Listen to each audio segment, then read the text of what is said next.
સ્વાગત છે exam today પર ફ્રેન્ડ 20 નવેમ્બર 2024ના રિલેટિવ કરંટ અફેર્સની ડિસ્કશન આ વિડીયોમાં આપણે કરવાના છે. તો છેલ્લે સુધી વિડીયો સાથે બની રહેજો.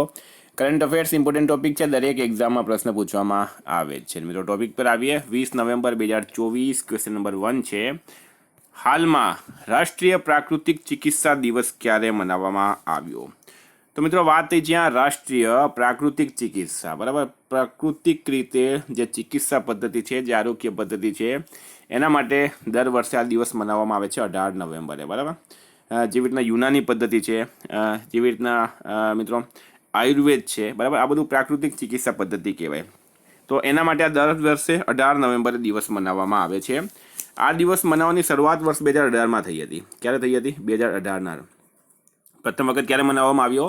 તો 18 નવેમ્બર 2018ના રોજ પ્રથમ વખત મનાવવામાં આવ્યો છે આ દિવસ. મિત્રો આ વખતે 7મો સંસ્કરણ છે.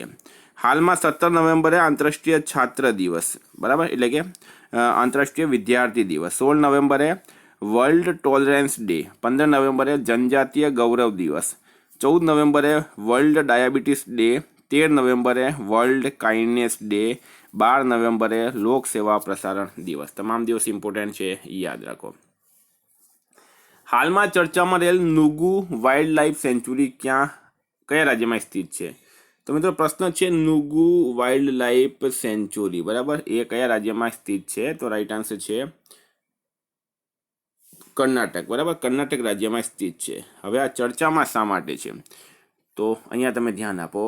નેશનલ ટાઈગર કન્ઝર્વેશન ઓથોરિટીની એક વર્ષ પહેલાં કરેલી ભલામણો મુજબ સમગ્ર નુગુ વન્યજીવ અભયારણ્ય, જે મૈસૂર છે મિત્રો, એમાં આવેલું છે, ને બાંદીપુર ટાઈગર રિઝર્વના મુખ્ય અને મહત્વપૂર્ણ વિસ્તાર તરીકે સૂચિત કરવાનું હજી સુધી લાગુ કરવામાં આવ્યું નથી, બરાબર. એની હવે નોંધ લેવામાં આવી છે.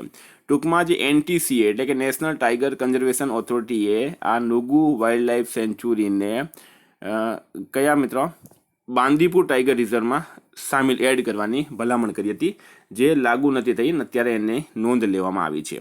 મિત્રો વાત થઈ છે કર્ણાટકની. તો કર્ણાટકના CM છે હાલમાં સિદ્ધારમૈયા.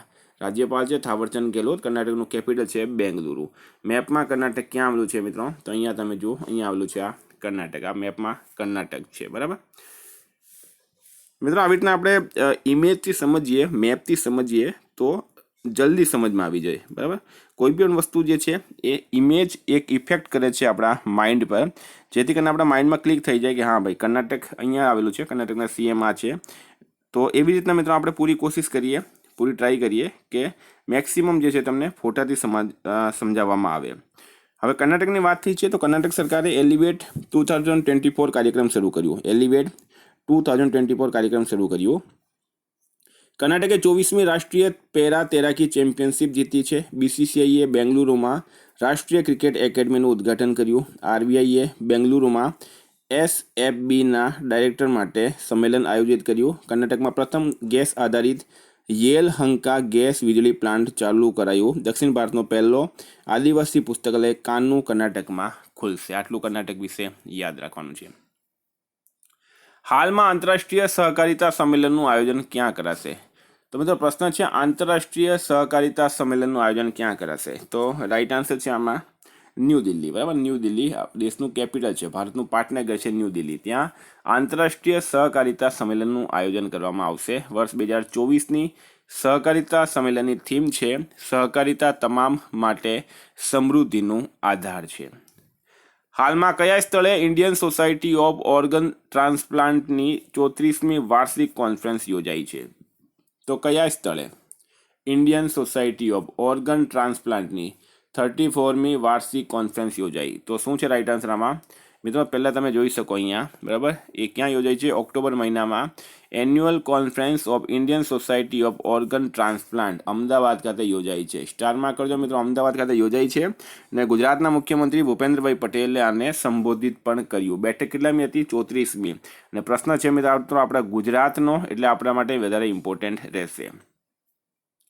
વિદ્યાર્થી મિત્રો, specially CC mains, Gujarat police constable, PSI, LRD અને એએમસી જુનિયર ક્લર્ક કંડક્ટર માટે એક્ઝામ ટુડેનું લેટેસ્ટ 1 વર્ષનું કરંટ અફેર્સ. આમાં તમને Olympic, Paralympic, Covid, IPL, GI tag, બલેના, ભારત ગુજરાતના વર્તમાન પદાધિકારી, પુસ્તક લેખક, company CEO, brand ambassador, awards GK, sports GK, G20 summit, T20 World Cup, FIFA World Cup, election GK, Ayodhya GK જેવી ટોટલ 40થી વધારે કરંટ અફેર્સની પીડીએફ, છેલ્લા 1 વર્ષની લેટેસ્ટ કરંટ અફેર્સની પીડીએફ, 10,000થી વધારે પ્રશ્નોનો સમાવેશ. તો પીડીએફ માટે માત્ર 250 રૂપિયા, 9510411961 પર ગૂગલ પે, ફોનપે, પેટીએમ કંઈ પણ કરો, સ્ક્રીનશોટ મોકલી આપો. અત્યારે જે હાઈકોર્ટની એક્ઝામ હતી મિત્રો, એના સબૂત પણ મેં મૂક્યા છે. મારા ખાલી એક વિડીયોમાંથી 8 પ્રશ્નો પૂછાયા, બરાબર, અને માત્ર 4 વિડીયોમાંથી 20 પ્રશ્નોનું પૂરું કરંટ અફેર પૂછાયું છે. એના સબૂત મેં પેપર સાથે કયા દિવસના વિડીયોમાંથી પૂછાયા છે એ પૂરું જે છે મિત્રો એ ટેલિગ્રામ ચેનલમાં મૂક્યું છે. ખાસ તમે ત્યાં જઈને જોઈ લેજો, તમને પણ ખ્યાલ આવશે કે એક્ઝામ ટુડેનું કરંટ અફેર્સ કેટલું ઇમ્પોર્ટન્ટ હોય છે, બરાબર. હાલમાં કયા દેશે ગ્લોબલ એનર્જી એફિશિયન્સી અલાયન્સને લોન્ચ કર્યું? તો ગ્લોબલ એનર્જી એફિશિયન્સી અલાયન્સને કોણે લોન્ચ કર્યું છે? તો મિત્રો યુએઈ રાઈટ આન્સર છે. કોણે કર્યું છે? યુએઈ દ્વારા કરવામાં આવ્યું છે. યુએઈ એટલે કે યુનાઇટેડ અરબ એમિરેટ્સ, જેને આપણે સંયુક્ત રાજ્ય એમિરેટ્સ તરીકે પણ ઓળખવામાં આવે, સંયુક્ત રાજ્ય અમીરાત તરીકે પણ ઓળખવામાં આવે છે. ટૂંકમાં મિત્રો આપણે અહીંથી કોઈ જતું હોય તો આપણે ક્યાં ગયા? દુબઈ ગયા. એ દુબઈ મિત્રો આ યુએઈમાં આવેલું છે. યુએઈ એક દેશ છે, બરાબર. હવે મિત્રો વાત કરીએ આ ગ્લોબલ એનર્જી એફિશિયન્સી અલાયન્સ છે શું? તો હાલમાં યુએઈએ અજરબૈજાનના આયોજિત COP29નું આયોજન ક્યાં થયું છે? અજરબૈજાનમાં, બરાબર. COP29 દરમિયાન ગ્લોબલ એનર્જી એફિશિયન્સી એલાયન્સની સ્થાપના કરવાની મહત્વાકાંક્ષી પહેલનું અનાવરણ કર્યું. આ પગલાંનો ઉદ્દેશ્ય 2030 સુધીમાં વૈશ્વિક ઉર્જા કાર્યક્ષમતા દરને બમણી કરવાનો અને નોંધપાત્ર ઉત્સર્જન ઘટાડવામાં યોગદાન આપવાનું છે. અહીંથી એક વસ્તુ આ યાદ રાખવાનું છે તમારે કે COP29, બરાબર, આનું આયોજન ક્યાં થયું છે? પહેલી વાત તો 29મું સંસ્કરણ છે. COP29 એટલે કે 29મું સંસ્કરણ છે. તો અજરબૈજાનમાં COP29, અહીંયા જો અજરબૈજાન, બરાબર, અજરબૈજાનની અંદર COP29નું આયોજન કરવામાં આવ્યું છે. હાલમાં કોણ IFFI 2024 આંતરરાષ્ટ્રીય જુરીની અધ્યક્ષતા કરશે? તો મિત્રો પહેલાં તમે ઇમેજ જુઓ. આ ઇમેજ છે આશુતોષ ગોવારીકરની, એક ફિલ્મ મેકર છે, ફિલ્મ નિર્માતા છે આશુતોષ ગોવારીકર. IFFI 2024 આંતરરાષ્ટ્રીય જુરીની તેઓ અધ્યક્ષતા કરશે.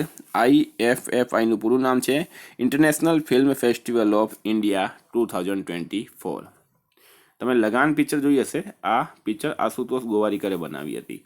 હાલમાં કયા દેશની યુનિવર્સિટી ઓફ વોલોંગોંગ, બરાબર, સ્ટાર માર્ક કરજો મિત્રો, આપણો ગુજરાતનો પ્રશ્ન છે, ભલે યુનિવર્સિટી બહારની હોય.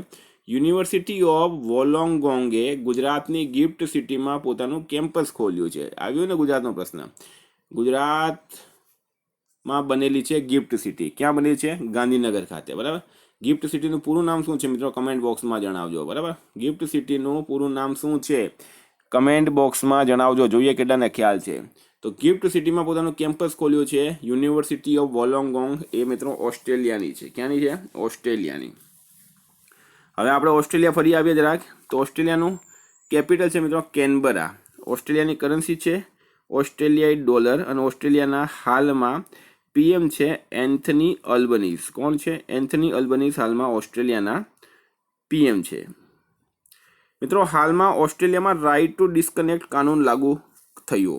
6ઠ્ઠી ભારત ઓસ્ટ્રેલિયા સમુદ્રી વાર્તા કેનબરામાં આયોજિત કરાઈ.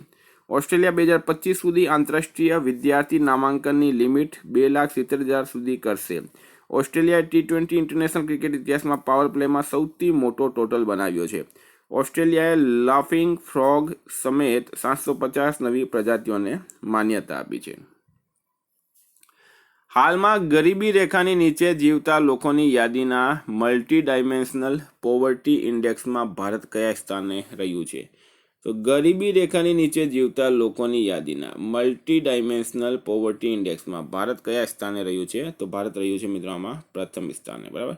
ભારત જે છે એ પ્રથમ સ્થાને રહ્યું છે. Oxford poverty and human development initiative અને યુનાઇટેડ નેશન્સ ડેવલપમેન્ટ પ્રોગ્રામે વિકાસશીલ દેશોમાં તીવ્ર ગરીબીને માપવા માટે વૈશ્વિક બહુપરિમાણીય ગરીબી સૂચકાંક વિકસાવ્યો છે. હાલમાં કયા દેશે ભારતથી લૂંટાયેલ 1400થી વધુ કલાકૃતિઓ પાછી મોકલી છે? કયા દેશે ભારતથી લૂંટાયેલ 1400થી વધુ કલાકૃતિઓ પાછી મોકલી છે? તો સ્ટારમાં કરજો પહેલે તો આ. એના પહેલાં પણ અમેરિકાએ 297 કલાકૃતિ જે કાં તો લૂંટી લેવામાં આવી કાં કોઈ લૂંટારોએ અમેરિકાને વેચી દીધી. જે એટલે આ બધી કલાકૃતિનો સંબંધ ભારત સાથે છે. ટૂંકમાં તમારે એટલું યાદ રાખવાનું. તો અમેરિકા મિત્રો રાઈટ આન્સર છે. પહેલાં અમેરિકાએ 297 કલાકૃતિ આપી હતી. હવે 1400થી વધુ કલાકૃતિઓ આપી છે અને આની કિંમત છે મિત્રો $10 મિલિયન પણ વધારે. હવે આપણા માટે અમેરિકા ઇમ્પોર્ટન્ટ છે કારણ કે અત્યારે ત્યાં ઇલેક્શન થયા હતા. તો અમેરિકાના હાલમાં પ્રેસિડેન્ટ છે જો બાઇડન, બરાબર. હવે ડોનાલ્ડ ટ્રમ્પ શપથ લેશે. કેપિટલ છે વોશિંગ્ટન, કરન્સી છે US ડોલર. હવે કોણ કોણ શું બન્યું અમેરિકામાં જરાક ધ્યાન આપજો. કેરોલિન લેવિટ વ્હાઇટ હાઉસ પ્રેસ સચિવ નિયુક્ત કરાયા. RF કેનેડી જુનિયર અમેરિકાના સ્વાસ્થ્ય મંત્રી બન્યા છે. ડોનાલ્ડ ટ્રમ્પે તુલસી ગાબાર્ડને નેશનલ ઇન્ટેલિજન્સ, આ ભારતની છે મિત્રો, યાદ રાખજો. તુલસી ગાબાર્ડ નેશનલ ઇન્ટેલિજન્સના ડાયરેક્ટર બન્યા છે. સુસી વિલ્સ વ્હાઇટ હાઉસના ચીફ ઓફ સ્ટાફ નિયુક્ત કરાયા. હાલમાં 14મી હોકી ઇન્ડિયા સિનિયર પુરુષ રાષ્ટ્રીય ચેમ્પિયનશિપ કોણે જીતી? તો આ જીતી છે ઓડિશાએ. ઓડિશા રાજ્યએ 14મી હોકી ઇન્ડિયા સિનિયર પુરુષ રાષ્ટ્રીય ચેમ્પિયનશિપ જીતી છે ઓડિશાએ. કોણે જીતી છે મિત્રો? ઓડિશાએ જીતી છે. ઓડિશાએ હરિયાણાને હરાવીને ચેન્નઈના મેર રાધાકૃષ્ણન હોકી સ્ટેડિયમમાં 14મી હોકી ઇન્ડિયા સિનિયર પુરુષ રાષ્ટ્રીય ચેમ્પિયનશિપનો ખિતાબ જીત્યો. મિત્રો વાત કરીએ હવે ઓડિશાની. તો ઓડિશાના CM કોણ છે હાલમાં? બરાબર, મોહનચરણ માંઝી. રાજ્યપાલ કોણ છે? રઘુવર દાસ. CM મોહનચરણ માંઝી. પાટનગર છે મિત્રો ભુવનેશ્વર. મેપમાં ઓડિશા ક્યાં આવેલું છે? તો મિત્રો અહીંયા જુઓ તમે, અહીંયા આવેલું છે મેપમાં ઓડિશા. આ છે ઓડિશાનું મેપ અને ભારતમાં બંગાળની ખાડી, બંગાળના અખાતની બાજુમાં મિત્રો ઓડિશા આવેલું છે. ભારતમાં ખારા પાણીનું સૌથી મોટું સરોવર ક્યાં આવેલું છે? તો એ ઓડિશામાં આવેલું છે. એનું નામ છે મિત્રો ચિલ્કા સરોવર અથવા તો ચિલ્કા લેક. ઓડિશામાં પ્રથમ સિલિકોન કાર્બાઇડ સુવિધાનું ઉદ્ઘાટન કરાયું. નુઆખાઈ ઉત્સવ ઓડિશામાં મનાવવામાં આવ્યું. ઓડિશાના મુખ્યમંત્રીએ સુભદ્રા યોજના શરૂ કરી છે. ઓડિશા સરકારે વર્દીધારીઓ સેવાઓમાં અગ્નિવીરોને 10% અનામત આપવાની જાહેરાત કરી છે. ઓડિશામાં મહારાષ્ટ્ર અને મધ્યપ્રદેશથી 5 રોયલ બંગાળ ટાઈગર લાવવામાં આવ્યા છે. વિશ્વ પ્રસિદ્ધ બાહુડા યાત્રા ઓડિશામાં આયોજિત કરાઈ છે. હાલમાં કોને અખિલ ભારતીય પિકલ બોલ એસોસિએશનના બ્રાન્ડ એમ્બેસેડર નિયુક્ત કરાયા છે? તો all India Akhil Bharatiya pickle બોલ એસોસિએશનના બ્રાન્ડ એમ્બેસેડર કોને નિયુક્ત કરવામાં આવ્યા? તો મિત્રો રાઈટ આન્સર છે આમાં મંદિરા બેદીને. કોને? મંદિરા બેદીને નિયુક્ત કરવામાં આવ્યા છે. મંદિરા બેદી રાઈટ આન્સર છે. મિત્રો ફોટો જોઈ લો તમે, આ મંદિરા બેદીનો ફોટો છે. હાલમાં કેન્દ્ર સરકારે કયા રાજ્યમાં ગુરુ ઘાસીદાસ તંબોર પિંગલાને દેશનો 56મો વાઘ અભયારણ્ય જાહેર કર્યો? તો ગુરુ ઘાસીદાસ તંબોર પિંગલાને દેશનો 56મો વાઘ અભયારણ્ય કોણે જાહેર કર્યું છે? તો મિત્રો રાઈટ આન્સર છે આમાં છત્તીસગઢ સરકારે. કોણે કર્યું છે? છત્તીસગઢ સરકાર રાઈટ આન્સર છે. હવે છત્તીસગઢનું કેપિટલ છે રાયપુર. CM છે વિષ્ણુદેવ સાય અને રાજ્યપાલ છે રમણ ડેકા. કોણે ઇસરોનું ભારત સંચાર ઉપગ્રહ GSAT-20 લોન્ચ કર્યો? તો ટૂંકમાં તમારે યાદ રાખવાનું GSAT-20 આ ભારતનું એક સેટેલાઇટ છે મિત્રો, બરાબર. અને એને આ ઇસરોનું એટલે કે આપણા ભારતનું સેટેલાઇટ છે GSAT-20. એને કોણે લોન્ચ કર્યો છે હાલમાં? તો મિત્રો સ્પેસ એક્સની મદદથી આ લોન્ચ કરવામાં આવ્યું. સ્ટારમાં કરજો. સ્પેસ એક્સના માલિક છે મિત્રો એલોન મસ્ક. હાલમાં નરેન્દ્ર મોદીએ કયા દેશના રાષ્ટ્રપતિને એક સિલોફર પંચામૃત કળશ ગિફ્ટમાં આપ્યું છે? તો આપણે ગઈકાલે પણ વાત કરી હતી. વડાપ્રધાન નરેન્દ્ર મોદી 3 દેશોની યાત્રા પર ગયા. સૌથી પહેલાં તેઓ ક્યાં પહોંચ્યા છે? નાઇજીરિયા. તો હાલમાં નાઇજીરિયા રાઈટ આન્સર છે, બરાબર. નાઇજીરિયા, બ્રાઝિલ અને ગુયાના જશે, પણ નરેન્દ્ર મોદી હાલમાં નાઇજીરિયા પહોંચ્યા છે. ત્યાં તેમણે નાઇજીરિયાના રાષ્ટ્રપતિ જેનું નામ છે બોલા અહમદ ટિનુબેને વિશિષ્ટ સિલોફર પંચામૃત કળશ અર્પણ કર્યું, જે મહારાષ્ટ્રના કોલ્હાપુરના ઉત્કૃષ્ટ કારીગરી વારસાનું પ્રદર્શન છે. સમજી ગયા મિત્રો, બરાબર. કોલ્હાપુરમાં બને છે ટૂંકમાં. નાઇજીરિયાના રાષ્ટ્રપતિને આપ્યું છે. કળશનો ફોટો તમને બતાવી દઉં. આ મિત્રો આ છે કળશનો ફોટો. આ આપ્યો છે એમણે નાઇજીરિયાના રાષ્ટ્રપતિને. હાલમાં કઈ રાજ્યની સરકારે ઇલેક્ટ્રિક વાહનોને સડક અને રજિસ્ટ્રેશન ટેક્સ પર 10% છૂટ આપી છે? તો કયા રાજ્યની સરકાર દ્વારા ઇલેક્ટ્રિક વાહનોને સડક અને રજિસ્ટ્રેશન ટેક્સ પર 10% 100% છૂટ આપવામાં આપી? બરાબર, 10 નહીં પણ 100% છૂટ આપવામાં આવી. તો મિત્રો તમિલનાડુ આમાં રાઈટ આન્સર થશે. વાત તમિલનાડુની સીએમ છે એમ.કે. સ્ટાલિન, રાજ્યપાલ છે આર.એન. રવિ અને પાટનગર છે મિત્રો ચેન્નઈ. આ તમારે યાદ રાખવાનું. હાલમાં કયા દેશે 2 લાખ કૌશલયુક્ત લોકોને વિઝા આપવાની જાહેરાત કરી છે? તો 2 લાખ સ્કિલ પીપલ, બરાબર, કૌશલયુક્ત એટલે કે સ્કિલ પીપલને વિઝા આપવાની જાહેરાત કરી છે હાલમાં જર્મનીએ. કોણે કરી છે? જર્મનીએ કરી. મિત્રો જર્મનીએ આ વર્ષના એન્ડ સુધીમાં 2 લાખ સ્કિલ્ડ પીપલ, જે સ્કિલ એટલે કે જેની પાસે કૌશલ છે, હાથનું કૌશલ છે, માઇન્ડનું કૌશલ છે, બરાબર, જે મિત્રો હાથ કારીગર છે, બરાબર, તેવા લોકોને, જે લોકો પાસે સ્કિલ છે તેવા લોકોને વિઝા આપવાની જાહેરાત કરી છે. પાછલા વર્ષની જો આપણે એને બેઉને કમ્પેરિઝન કરીએ તો આ સંખ્યા 10% વધુ છે. અત્યારે 13,40,000 શ્રમિકોની જગ્યા ખાલી છે જર્મનીમાં. એટલે તમને કહેવામાં આવે કે 5-10 હજારની નોકરી પ્રાઇવેટ કંપનીમાં કરતાં સ્કિલ બનો. કોઈ બી સ્કિલ તમારી પાસે આવી જશે મિત્રો, તમારી ડિમાન્ડ વધી જશે. બરાબર, અત્યારે તો આપણે તૈયારી કરવાની છે.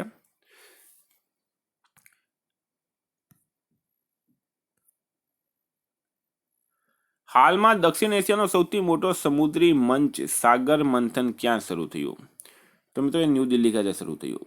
ન્યૂ દિલ્હી ખાતે દક્ષિણ એશિયાનો સૌથી મોટો સમુદ્રી મંચ સાગર મંથન શરૂ થયું. આ તમે ઇમેજમાં જોઈ શકો. બરાબર, આ સાગર મંથન અને વચમાં કોણ છે? સર્બાનંદ સોનોવાલ, એ કેન્દ્રીય બંદરગાહ મંત્રી છે, એમણે આનું ઉદ્ઘાટન કરવામાં આવ્યું, એમના દ્વારા કરવામાં આવ્યું. તો વિદ્યાર્થી મિત્રો આ હતા કરંટના પ્રશ્નો. વાત કરીએ રિવિઝનની આપણે.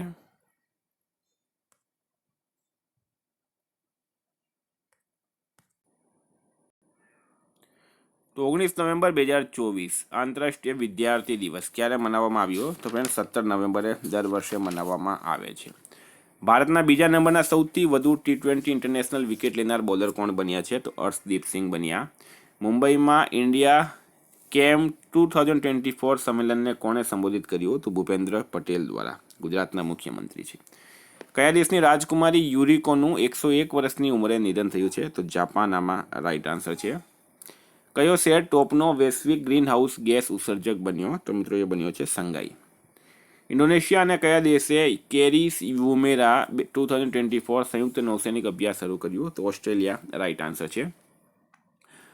ભારતની પુનઃપ્રાપ્ય ઉર્જા ક્ષમતા કેટલા ગીગાવોટના આંકડાને પાર કરી ગઈ? તો 200 ગીગાવોટ. ડોનાલ્ડ ટ્રમ્પે કોને અમેરિકાના ઉર્જા વિભાગના પ્રમુખ બનાવવાની જાહેરાત કરી? તો ક્રિસ રાઈટ આન્સર છે. કોણે બાકુમાં COP29 હરિત ઉર્જા સમજોતા પર હસ્તાક્ષર કર્યા? તો કઝાકિસ્તાન, અઝરબૈજાન અને ઉઝબેકિસ્તાન. આ 3 દેશ રાઈટ આન્સર છે. હાલમાં ક્યાં પુસ્તક મેળામાં ભારતીય સંવિધાનની મૂળ હસ્તલિખિત પાંડુલિપિ પ્રતિકૃતિ પ્રદર્શિત કરાઈ? તો શારજા રાઈટ આન્સર છે. કોણ મિસ યુનિવર્સ 2024 બની? તો વિક્ટોરિયા કજેર થિલવિંગ. એડીબીએ અમેરિકા અને કયા દેશ સાથે જળવાયુ ઋણને $7.2 અબજ સુધી વધાર્યું? તો જાપાનમાં. Glenn Maxwell 10,000 T20 international run પૂરા કરવાવાળા કેટલામાં ઓસ્ટ્રેલિયાઈ ક્રિકેટર બન્યા? તો 3જા નંબરના. કઈ આઈઆઈટી દ્વારા 6G માટે ઇન્ટેલિજન્ટ રિસીવર વિકસિત કરાયું? તો આઈઆઈટી ઇન્દોર. એર ઇન્ડિયાએ આધિકારિક કોને પોતાનો વિલય પૂરો કર્યો છે? તો વિસ્ટારા સાથે. બરાબર, એર ઇન્ડિયાનું વિલય હવે વિસ્ટારામાં થઈ ગયું છે. નરેન્દ્ર મોદી કયા દેશના સર્વોચ્ચ રાષ્ટ્રીય સન્માનથી સન્માનિત કરાયા? તો નાઇજીરિયા. વિદ્યાર્થી મિત્રો ગઈકાલે તમને પ્રશ્ન પૂછાયો, હાલમાં કયા રાજ્યના બોલર અંશુલ કંબોજે રણજી ટ્રોફીમાં એક ઇનિંગ્સમાં 10 વિકેટ લીધા છે? તો રાઈટ આન્સર હતો આમાં હરિયાણાના છેલ્લા. આજનો પ્રશ્ન છે, કયા દેશના ક્રિકેટર ટીમ સાઉથીએ ક્રિકેટથી સંન્યાસની જાહેરાત કરી છે? એનો જવાબ તમારે કમેન્ટ બોક્સમાં જણાવવાનું. ફ્રેન્ડ વોટ્સએપ ટેલિગ્રામની લિંક ડિસ્ક્રિપ્શન બોક્સમાં આપેલી છે. પીડીએફ માટે 9510411961 પર કોન્ટેક્ટ કરો. Thank you. ફરી મળશું. જય હિન્દ, જય ભારત.